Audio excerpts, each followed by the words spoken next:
Laisse béton! Si vous aviez l'opportunité de vous inventer une deuxième vie professionnelle et de vivre de votre passion, que feriez-vous? Et surtout, où le feriez-vous? Dans cet épisode, Eric et Daniel nous racontent ce qu'ils ont fait de cette chance qui s'est présentée à eux. Daniel est artiste peintre et Eric se décrit comme un autodidacte en art.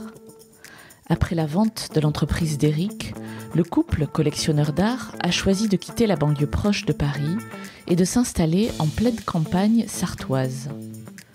Dans un bâtiment historique qu'ils ont restauré, ils y ont créé The Artistic Red Dot, une galerie d'art qui offre aux amateurs d'art comme aux artistes une expérience très singulière.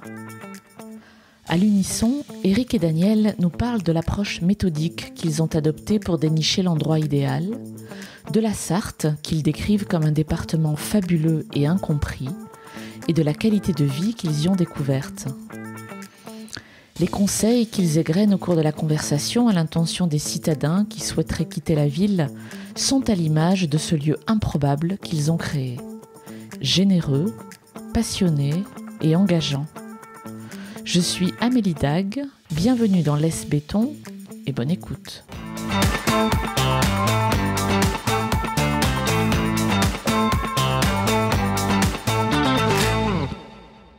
Bonjour Eric et Daniel. Bonjour. Bonjour. Merci de me recevoir. Nous sommes chez vous, à la Saunerie, à Parçay-sur-Sarthe, en Sarthe donc. Est-ce que vous pourriez m'expliquer ce qu'est cet endroit magnifique dans lequel nous sommes ? Alors on est dans un lieu historique composé de différents bâtiments qui avaient des fonctions agricoles, des fonctions de maison, et qui ont été construits, rénovés, et qui ont sûrement été un peu détruits aussi en fonction des siècles. Et on imagine, parce qu'on a très peu d'histoire sur le bâtiment, que les plus vieilles pierres ont été montées au XIVe siècle, dans un des bâtiments qui a été énormément transformé. Et puis ensuite, le manoir, le bâtiment principal, qui est notre habitation au XVe, et qui a dû subir des accidents au XVIIe, entre autres le feu, qui est souvent destructeur. Ouais. Donc le bâtiment a été arasé, ils ont reconstruit la toiture, et puis d'autres bâtiments sont venus se rajouter, et les dernières constructions sont de 1870, avec une porcherie qui servait de porcherie et une écurie qui contenait des chevaux, comme son nom l'indique. C'est considéré comme un haut lieu d'agriculture durant, on va dire, 5-6 siècles, dû au fait qu'il y avait 3 puits, dont 2 encore en activité, et qu'il y avait 3 fours à pain. Et aujourd'hui, il y en a encore un en activité. Donc, c'est dû être un haut lieu d'agriculture. Et c'était un manoir qui a été construit par un écuyer, donc on va dire celui qui s'occupe des chevaux du seigneur, donc une personne importante quand même pour le seigneur, mais un petit écuyer, et ce qui fait qu'on est sur des bâtiments assez rustiques. Et puis des constructions les unes après les autres qui avaient des objectifs en fin de compte d'agriculture et d'exploitation agricole.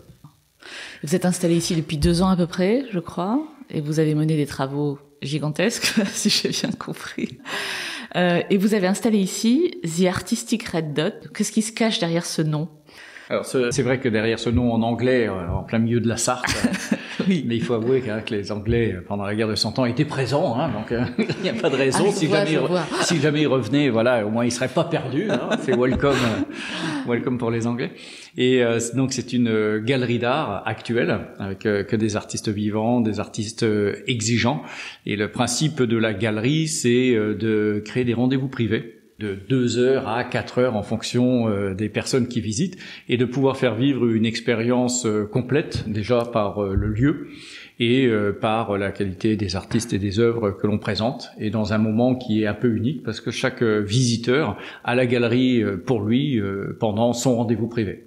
Donc on aime bien dire que l'on met les amateurs d'art et les collectionneurs au centre de la galerie, entourés d'œuvres, et le protocole est qu'on fait une visite avec eux et qu'ensuite on leur laisse la galerie pendant le temps qu'ils veulent pour pouvoir admirer. Et on a des visites de jour, on a des visites de soirée, on a des visites de nuit pour certains. Vrai, ouais. Et à chaque fois la galerie se révèle différente dû aux éclairages, dû bien sûr au soleil ou à la nuit. D'accord.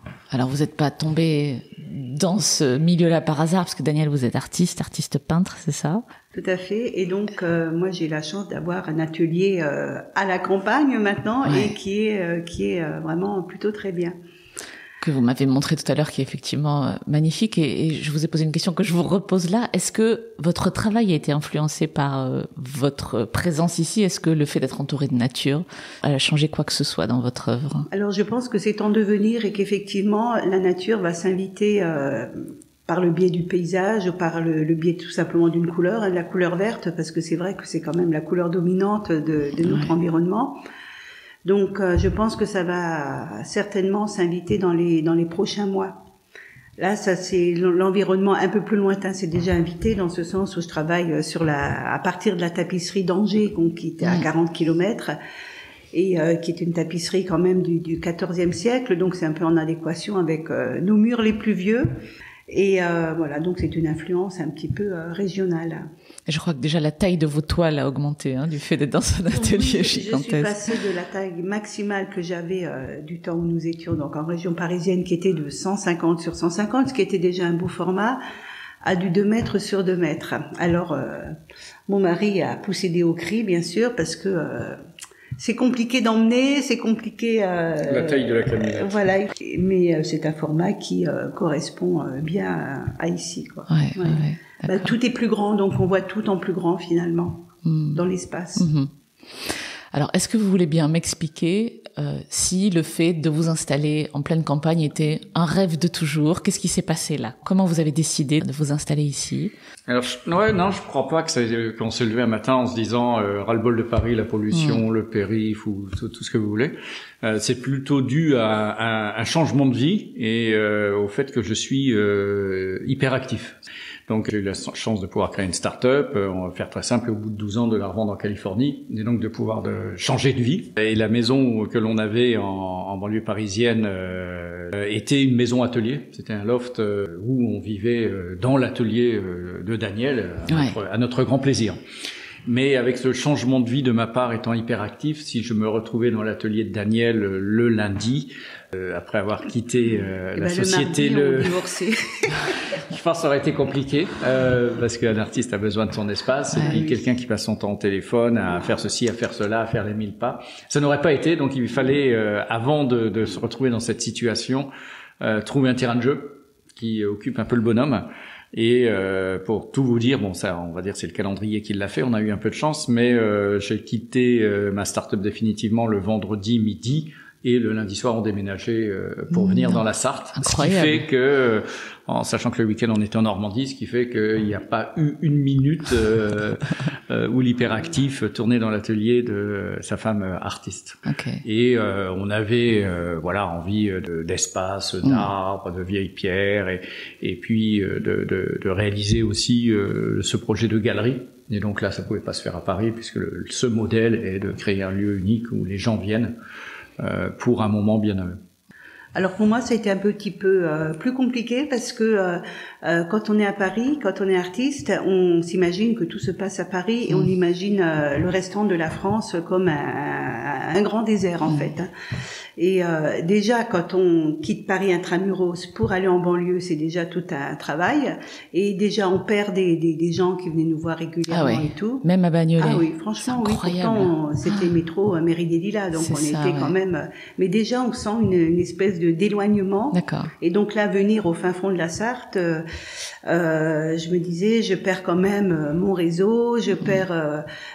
surtout du côté Bagnolet-Montreuil, il y a beaucoup d'artistes, donc je commençais à connaître quelques personnes avec qui je m'entendais bien, qui faisaient des boulots que j'aimais bien, donc il y a tout ce côté-là, facilité de rencontre qu'il y a quand même moins ici. D'accord. Donc je sentais que ça pouvait le faire, mais je me posais toujours la question, est-ce que c'est un choix qui s'avérera bien ou non. Et je dirais que tant qu'on le vit pas, on est toujours dans ce doute. Moi, encore à la signature, je me disais, est-ce que ça va être bien, est-ce que ça va pas être bien? Il y avait aucune certitude sur le bien fondé de la chose. Si moi j'avais quelque chose à dire à des gens qui veulent quitter la ville, c'est de dire qu'on ne sait jamais avant d'y être. Il faut se donner cette chance-là de dire, bon, je tente l'expérience. Dans le pire pire des cas, si ça se passe mal, si ça va pas, il y a toujours le retour en arrière est plus difficile, mais quelque part, on se laisse happer après par les conditions de vie qui sont quand même très agréables, par une qualité de vie, un environnement. Franchement, bientôt 3 ans après la phase de travaux, je me sens très très bien. Et contrairement à ce qu'on s'imagine, en fait, il se passe pas mal de choses sur le plan culturel. C'est bourré d'initiatives à droite à gauche, et voilà, donc on n'est pas du tout dans un isolement. Après, on avait visé aussi des points qui faisaient partie de la section des lieux que l'on visitait, qui étaient l'accès par TGV et l'autoroute assez proche. Là, on est à 10 km de la sortie d'autoroute et on est à 15 km de la gare TGV. Ce qui fait que si on était en plein milieu de je ne sais où d'ailleurs, peut-être que les choses seraient très différentes, puisque l'aller-retour à Paris est, voilà, c'est quand même quelque chose. C'est 1 heure de train, c'est ça, vous me disiez? Dans le meilleur des cas, on va dire, en moyenne, ça doit être 1h20, 1h30, en fonction des trains que l'on prend, et le meilleur train, c'est 1h04, donc 1h15 de la maison, quoi. Et de Montparnasse. Mais je pense que ça, c'est un facteur qui était primordial dans notre sélection. Et il faut avouer qu'avec tous les lieux qu'on a visités, c'était sûrement un des lieux qui répondait le mieux au niveau de la proximité avec Paris. Alors justement, comment s'est fait le choix de ce lieu? Parce que je crois qu'aucun d'entre vous n'est originaire du coin. Comment avez-vous trouvé ce lieu? Est-ce que ça vous a pris du temps? Est-ce que vous avez des critères clairement définis? Racontez-moi. Alors oui, on avait des critères clairement définis. Eric étant quelqu'un d'extrêmement structuré et d'extrêmement excellé, on peut dire. Ça, c'est l'outil. J'aime bien, ouais. C'est l'outil et la structuration des données. Donc, du coup, il avait établi un certain cahier des charges et une certaine... enfin, voilà, il y avait beaucoup de points qu'il fallait que le lieu... Et ça allait, voilà, de la proximité de TGV, par exemple, et de l'autoroute. En passant par, on voulait que ce soit joli quand on arrive près de chez nous, que ce soit joli quand on arrive chez nous. On voulait des arbres, on avait un peu peur des rivières à cause des inondations. Donc il y avait tout un tas de critères, puis il fallait faire rentrer l'ensemble des projets que l'on avait. On a un grand atelier pour Daniel, pouvoir recevoir la famille, les amis, des bureaux pour moi, un bâtiment sympa pour la galerie. Donc c'était assez chargé. Et puis après, il y avait des critères, des sous-critères qui étaient, on aurait bien voulu avoir une entrée. On voulait une entrée pour mettre les chaussures parce qu'on avait compris qu'il y avait des bottes à la campagne. Et dans un manoir, il n'y a pas d'entrée. Voilà, il y a certains critères qui ont été à zéro. Mais on avait des critères qui étaient pondérés. Et donc la gare TGV avait une pondération très forte, alors que l'entrée avait une pondération plus faible. Mais je pense que c'est assez intéressant d'avoir tous ces éléments. Alors c'est mon côté structuré, parce que l'achat d'une maison, en fin de compte, est très rapide. On met beaucoup d'argent sur un temps de validation qui est très court. Je dirais, on passe plus de temps à tourner autour d'une voiture, je crois, que autour d'une maison pour l'acheter. Alors que c'est pas du tout la même chose, et que beaucoup plus facile à revendre une voiture. Et donc c'est bien. Il peut y avoir des coups de cœur, il peut y avoir de l'émotion, et donc c'est bien de structurer pour être sûr qu'on déconne pas, quoi, qu'on se laisse pas aller à un bel arbre qui prend tout le dessus alors que la maison, le toit s'écroule et que on le verra que plus tard une fois que c'est signé. Donc je pense qu'il faut marier les deux et bien ramener est-ce que ça correspond exactement à notre cahier des charges, quoi. Et concrètement, donc nous avions des fiches avec tous les points et des colonnes où on mettait 1, 2 ou 3 suivant le critère. Et en fait, c'était très bien parce qu'une fois la visite passée, effectivement, il pouvait y avoir un coup de cœur, il pouvait y avoir des petites choses totalement irrationnelles. Moi, je suis un peu plus irrationnelle que Monsieur Excel. Et donc, on avait cette fiche. Et donc, dans la voiture, après la visite, on la prenait, puis on mettait nos notes, chacun.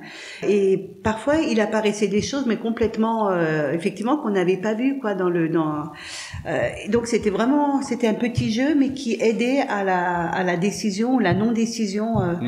Il y avait des choses rédhibitoires, comme effectivement l'environnement. Alors, à la campagne, souvent, les campagnes, les paysages ont quand même été abîmés dans les 50 dernières années. Parfois, et je trouve que de trouver un paysage 20 km autour de son lieu où ce n'est pas ou abîmé par une industrie ou par des bâtiments agricoles quand même assez laids, ou alors un paysage complètement plat, des grands champs à perte de vue, enfin.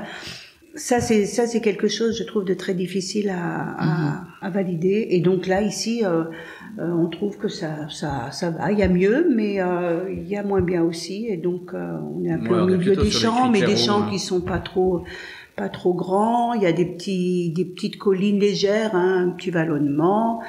Voilà, ça va. Il y a quelques poulaillers industriels, mais bon. Et voilà. Est-ce que vous vous souvenez de votre première visite de cet endroit ? Oui, c'était assez terrible. C'était en fin janvier 2019. Il était 18h, donc près des nuits. Il pleuvait. Et quand on est arrivé, il y avait une lampe d'allumée, une grosse lumière jaune. Moi, je vois comme une grosse bouche de baleine ouverte avec une lumière jaune au fond. Et quand on est sorti, le propriétaire nous a fait faire tout le tour des bois sous la pluie de nuit avec la lampe torche. Et on s'est dit, mais il veut vraiment vendre sa maison pour nous faire ce chemin du combattant. Et après on est revenu dans la maison, mais instantanément avec les anciens propriétaires, il s'est passé un truc alors qu'on se connaissait pas, où ils ont dû sentir que on avait un véritable projet. Et des capacités de restauration assez fortes, et tout le long de la relation a été vraiment une transmission. D'accord. Où eux avaient fait une partie de la resto et ils nous transmettaient la maison avec le projet qui prenait encore soin de l'ensemble des bâtiments. Après un début pluvieux, heureusement on avait été acheter des bottes le jour même, et quand on est venu là, on avait la torche qui fonctionnait bien, on avait les bottes, et heureusement puisque on a fait une visite des bois pour commencer. On s'est rendu compte que vraiment la paire de bottes en caoutchouc dans le coffre était indispensable pour se lancer dans la ruralité, indispensable. Et le fait de visiter les maisons, les domaines en hiver, et ben au moins on le voit dans les pires des conditions, avec pas de lumière, avec les arbres dépouillés, et donc on voit tout, quoi. Ouais. Mais c'est drôle parce qu'on est rentré dans différents bâtiments, par exemple l'écurie qui est devenue la galerie, et 20 secondes après être là, on s'est dit tiens, si on fait la galerie ici, on prend une passerelle de verre. 20 secondes avant, on connaissait pas le bâtiment, quoi. Il y a eu des trucs comme ça, certaines choses où on s'est dit on fera ça dès la première visite.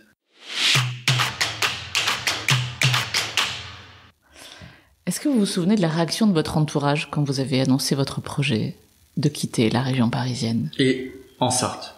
Et d'aller en Sarthe, ouais. Alors la Sarthe, c'est incompris.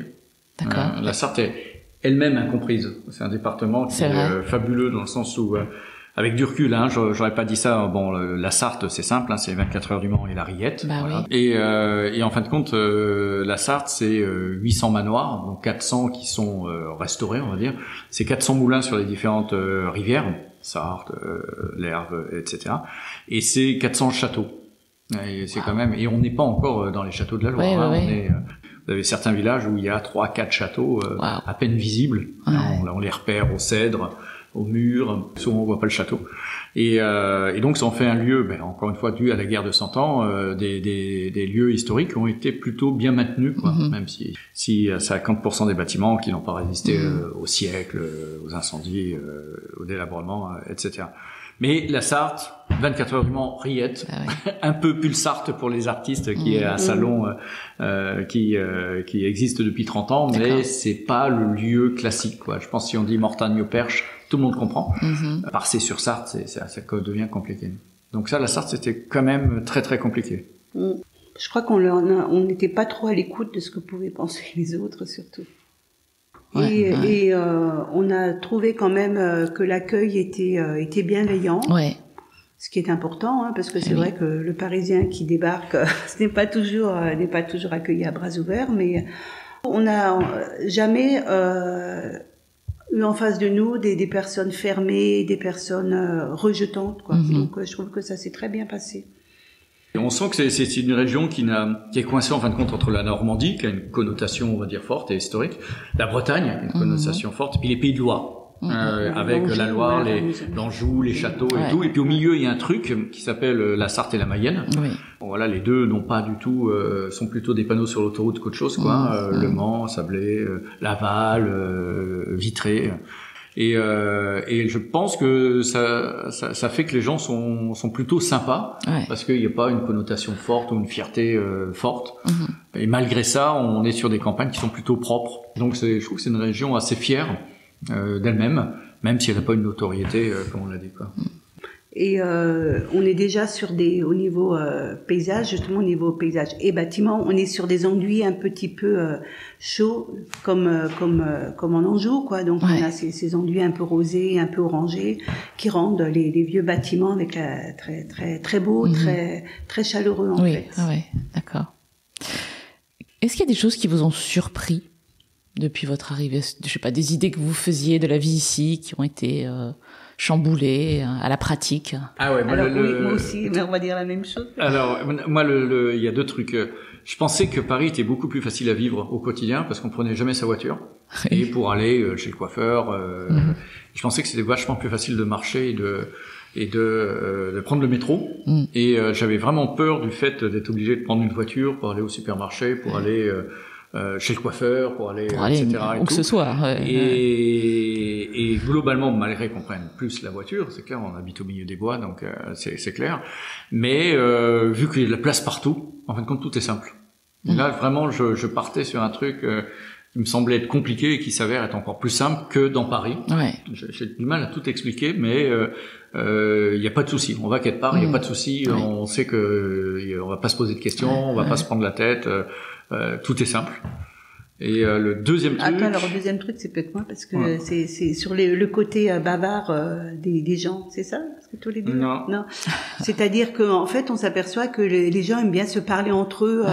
À Paris, au supermarché, personne ne se parle, chacun fait ses courses. Surtout pas. Surtout rapidement. Ouais, avec la caissière, surtout arriver le plus rapidement à la caisse, et puis... on rencontre pas de gens qui se parlent. Là, dans les supermarchés de proximité, vous arrivez dans le magasin, il y a un petit groupe qui est en train de parler, autour des chariots et tout.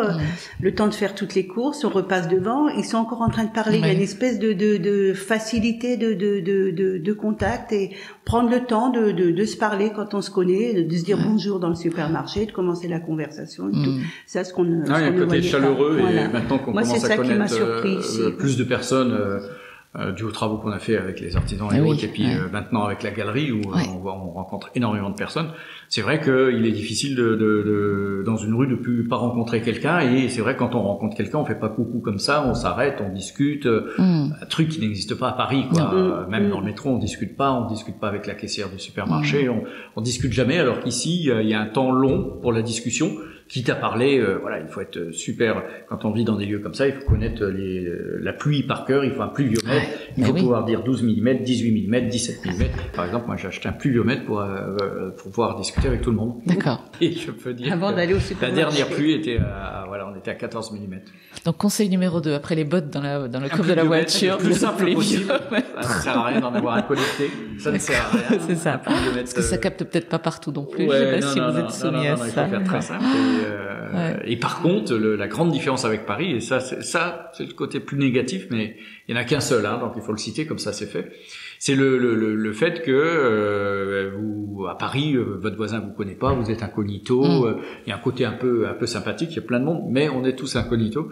Alors qu'ici, si vous achetez une tronçonneuse, le voisin vient vous voir. Nous on en a pas trop, donc ça va. Et il vous dit, mais pourquoi t'as pris la M342 alors que vous ne savez même pas que la marque que vous avez achetée, parce que la 343 elle a une vrille en plus qui est extraordinaire. Et donc le côté incognito à la campagne est quelque chose, vous passez quelque part, quelqu'un le sait, quoi. C'est très clair. Une des choses aussi très très très positives, c'est l'application du circuit court de manière excessivement simple. À savoir qu'on est entouré de jeunes maraîchers bio qui sont incroyables, quoi, vraiment, et puis vraiment un peu militants bio.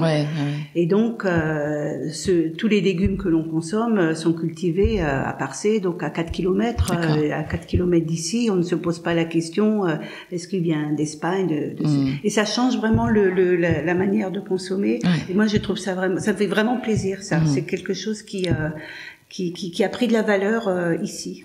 Et c'est vrai que c'est assez rigolo, le circuit court, c'est 3 km ici. Direct, il n'y a pas d'intermédiaire. C'est ça. Il n'y a pas les 160 km du fin fond du Val-de-Marne pour Paris.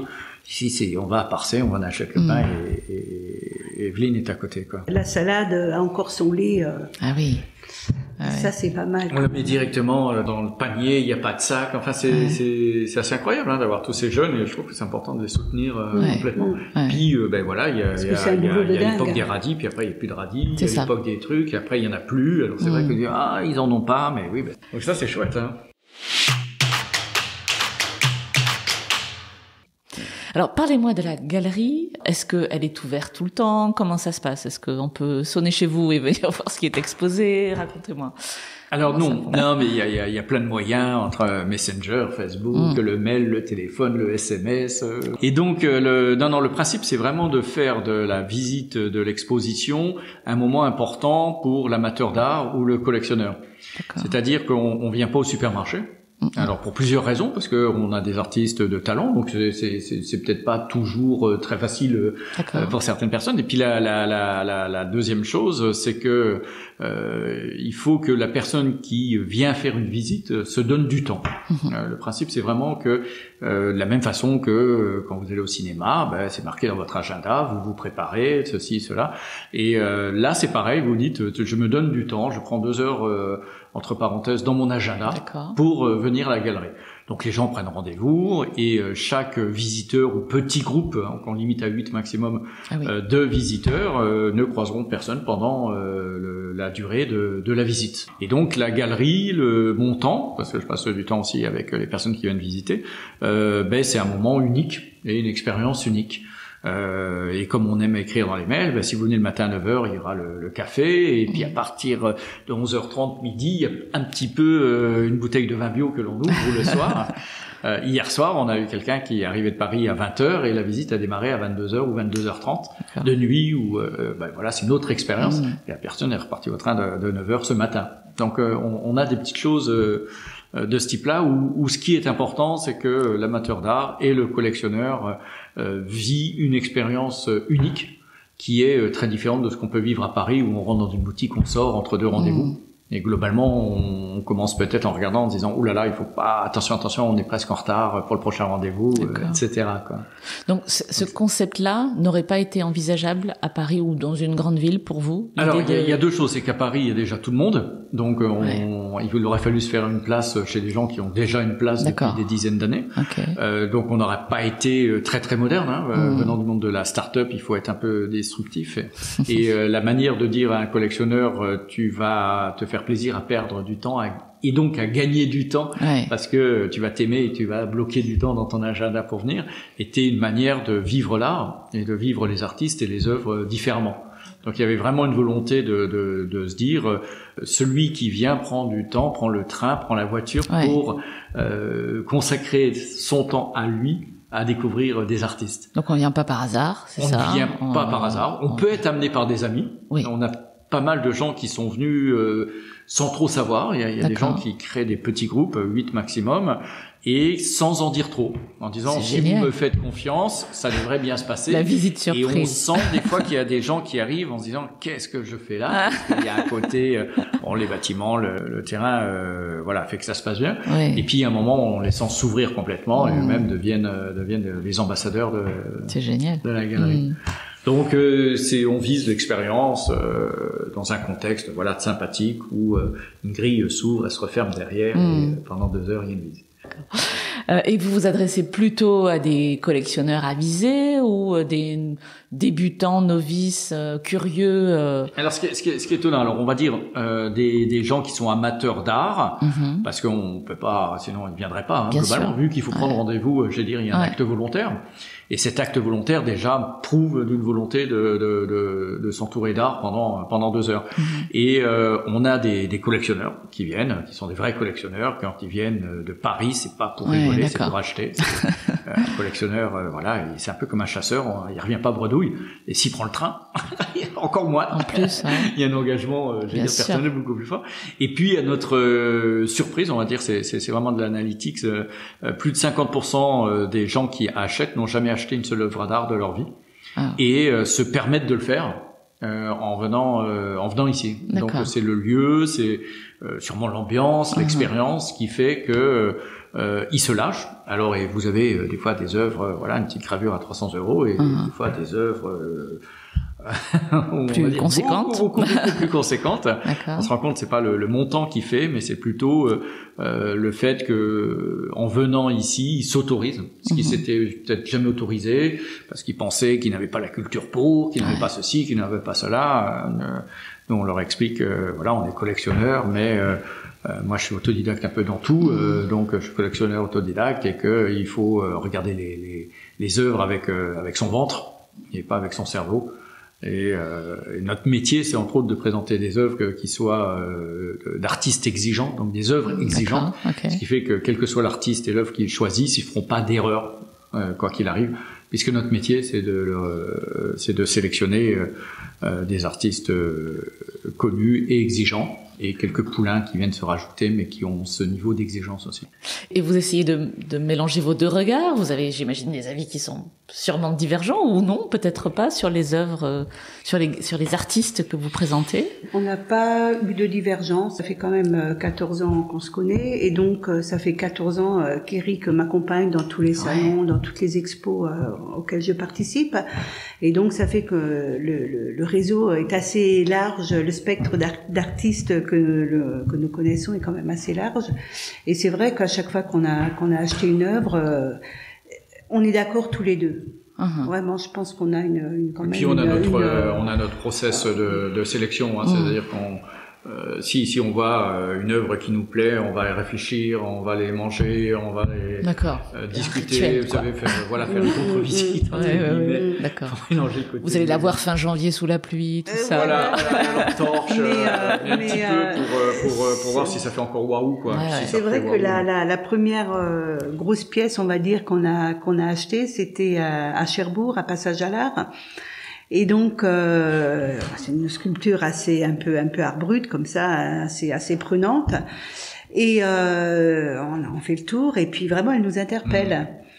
Et donc on s'est dit attends, on va sortir, on va aller boire un verre et puis on revient après. Et là on s'est senti mais comme si on ne partait pas avec, on allait être ultra malheureux. Il y a quelque chose et là c'est là qu'on on s'est senti vraiment être devenu vraiment collectionneur parce que il y a une espèce de il faut quoi, il le faut, sinon ça va pas. C'est comme si on abandonnait une sculpture qu'on n'avait pas encore. On avait le sentiment de l'abandonner alors qu'elle n'était pas. Et donc voilà, on l'a acheté, on était super heureux. Quoi.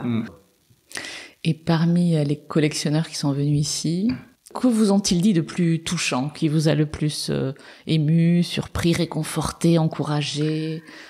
Alors moi, c'est plus que des mots, c'est des attitudes. Parfois, on a vu arriver des gens un petit peu sur la réserve en se disant bon, qu'est-ce que c'est? Enfin, vraiment, même des visages un peu fermés, des attitudes un petit peu de fermeture.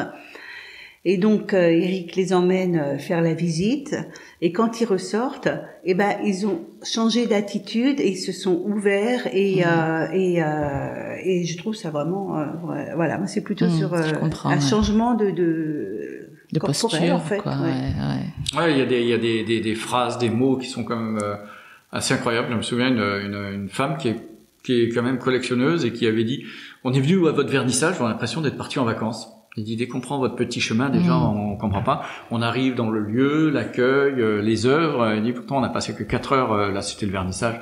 Après, on avait un concert lyrique aussi. Il dit, on a passé que 4 heures, mais le lendemain, on s'est rappelé avec la copine et on avait l'impression d'être parti pendant une période de vacances. Des choses comme ça. Mission accomplie, là, quand même. Parce parce que c'est vraiment l'expérience que l'on met en avant. Après, on défend nos artistes. Je pense que, voilà, moi, je suis pas un conférencier, je suis pas un médiateur de musée, donc je parle avec mes mots, avec mes histoires, mes anecdotes. Mon côté animal social fonctionne bien, et je pense les gens sont contents parce qu'en gros, on les emmerde pas avec des phrases, des trucs, des machins que nous-mêmes on déteste, quoi. Quand quelqu'un commence à nous décrire une peinture, on se barre, quoi, parce que non, c'est nous, c'est nous en face de la peinture. On n'a pas envie qu'on nous raconte l'histoire qu'on ne voit pas, parce que on a une autre histoire que l'on voit. On n'a pas envie. Donc non, il y a beaucoup de retours des fois qui sont un petit peu chaleureux, ou complètement chaleureux. C'est très très rare qu'il n'y ait pas de réaction forte. Ouais. Et de la part des artistes que vous exposez, est-ce qu'il y a eu des réactions Ouais, alors il faut que tout se passe bien pour eux. Donc on va continuer à toucher du bois, mais pour l'instant tout se passe bien, je trouve, pour eux, malgré qu'on soit qu'à la 2e exposition. Et pour eux, ils sont dans un joli lieu, ils sont avec des artistes de renom qu'ils respectent. Ils sont vus par des gens auxquels ils n'auraient jamais accès, parce que ce serait très compliqué d'aller les chercher. Enfin, c'est un vrai travail de galeriste, travail terrain, on va dire, pour faire venir ces visiteurs. Donc ils ont plutôt comment dire, ils aiment bien la galerie et surtout ils aiment bien que le concept soit complètement différent de ce qu'ils ont partout. Oui, bien sûr. Donc la différenciation avec ces rendez-vous privés, avec ce côté disruptif leur plaît énormément parce que c'est une expérience tout à fait nouvelle et complémentaire par rapport aux galeries classiques qu'ils connaissent.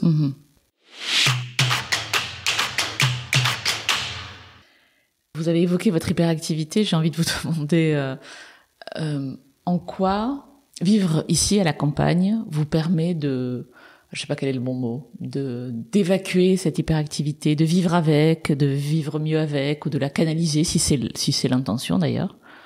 Est-ce que ça a changé quoi que ce soit Avant, je faisais des listes de choses qui étaient encore faisables. Là, je sais que rien qu'en bricolage de droite et de gauche, je fais même pas de liste parce que c'est même pas faisable, quoi. Je sais que la liste, elle va durer trop longtemps. Donc je sais que mon hyperactivité, voilà, je peux la retenir, mais si je veux dépenser et être hyperactif, il y a à peu près 6 mois de boulot à plein temps, 10 heures par jour, rien qu'avec des outils. Et puis il y a des choses à refaire et donc voilà, il y a quand même pas mal de trucs physiques à faire et donc quand on fait quelque chose, ça prend beaucoup de temps parce que c'est très grand, quoi. Oui, disons que quand vous arrosez les arbres, là, il y en a pour 8 heures, quoi. Quand vous tondez, il y en a pour et encore on a des robots. On a cette image-là de la campagne, un peu le repos, les petits oiseaux sous les arbres, les chaises longues, les hamacs et tout ça. Et en fait, on a ce qu'il faut, hein, on a des chaises longues un petit peu partout et tout. Et puis quand on les range pour l'hiver, on se dit ah ben tiens, j'ai passé combien de temps dessus? Et ben peut-être moins d'une demi-heure sur toute la saison, quoi. Vous commenciez à parler des conseils à donner aux auditeurs citadins qui se posent la question de partir vivre à la campagne. Qu'est-ce que vous aimeriez leur dire? Alors effectivement, c'est totalement subjectif et ça repose sur votre double expérience, mais alors moi je dirais spontanément déjà de ne pas s'arrêter aux premières impressions quand ils vont faire les visites. C'est-à-dire, je pense juste à quelque chose là, c'est que à chaque fois qu'on faisait ça sur la journée, on prenait la voiture, on quittait Paris, on faisait nos 200 kilomètres, on visitait 2-3 trucs, on traversait des villages, on ne voyait personne, on avait l'impression que les villages étaient complètement en déshérence. Et il y a cette impression assez curieuse de se dire mais qu'est-ce qu'on va aller faire là-bas, quoi. Et donc quand on rentrait, on était très content de retrouver l'animation, tout ça. Et donc ça c'est une première barrière où on peut s'arrêter et se dire ben non, après tout je suis pas faite pour cette vie-là, il y a personne dans les rues, qu'est-ce qu'on doit s'ennuyer, cette impression là. Donc déjà la passer pour voir plus ce qu'il y a derrière. Ce serait mon premier conseil. Ouais, je sais pas, mais je pense qu'il faut pas être trop loin quand même des villes. Ouais. Nous, on est quand même assez loin. On est à 45 km de voiture d'Angers, 45 km du Mans, 45 km de Laval, ce qui est quand même loin, 20 minutes en train.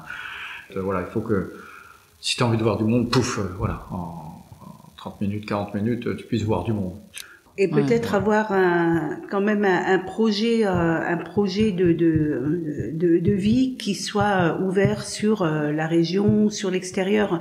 Ne pas se dire j'ai un joli lieu et je me contente de vivre dans ce joli lieu. Je pense qu'il faut un projet pour faire vivre ce lieu et pour être quand même en ouverture et en rencontre avec l'environnement humain. Et autre chose aussi, de ne pas comparer les deux vies, parce que c'est tellement différent. Parfois, on me dit alors c'est bien, c'est mieux, c'est pas comparable.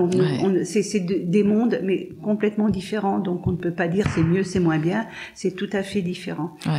Et je trouve que quand même la proximité avec la nature apporte beaucoup de bien-être. Et puis d'être beaucoup plus dehors aussi, on est vraiment à l'extérieur, qu'on a une vie quand même beaucoup plus saine, faut s'en rendre compte, et puis beaucoup moins stressante quand même. Et vous me disiez que quand vous retournez à Paris, vous voyez la ville un peu en touriste, c'est ça? Vous vous mettiez à faire des balades que vous ne faisiez plus depuis longtemps. Et j'apprécie beaucoup. C'est vrai, quand on arrive à Paris, on est tout de suite happé par ce côté extrêmement énergétique, extrêmement vivant de la ville. Et donc, on adore. Hein. C'est vrai qu'on aime beaucoup être ici, mais on aime beaucoup quand même faire des petites excursions.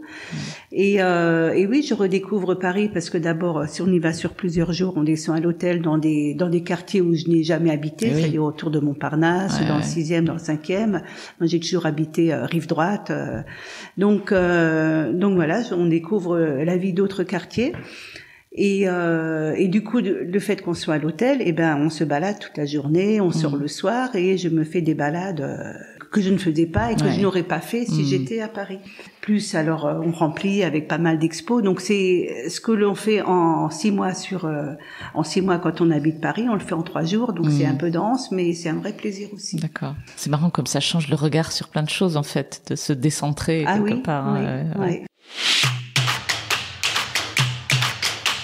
Je pense qu'un changement de vie, c'est sûrement un mélange de maîtrise et de n'importe quoi. C'est un petit peu entre les deux, où des fois il faut oser faire quelque chose, mais je pense qu'il faut réellement un vrai projet, quoi. Il ne faut pas que ce soit une fuite en avant, parce que on reste soi-même et on reste avec soi-même. Il faut un vrai projet et puis un petit peu d'insouciance, parce que si on savait tout, c'est l'insouciance et de l'objectivité. Merci beaucoup de m'avoir reçu aujourd'hui. Merci. C'était Laisse Béton, le podcast qui aide les citadins à réaliser leurs rêves de vie au vert. Si vous voulez réagir à cet épisode, témoignez vous-même au micro de Laisse Béton ou me suggérez des invités. Écrivez-moi à amélie@laisse-béton.fr. Laisse Béton est également présent sur Instagram, Facebook, Twitter et LinkedIn. Si vous aimez ce podcast, abonnez-vous sur Apple Podcast, Google Podcast, Spotify ou Deezer. Décorez-le d'étoiles sur votre appli de podcast préféré et parlez-en autour de vous, c'est encore le meilleur moyen de le faire connaître. À très bientôt.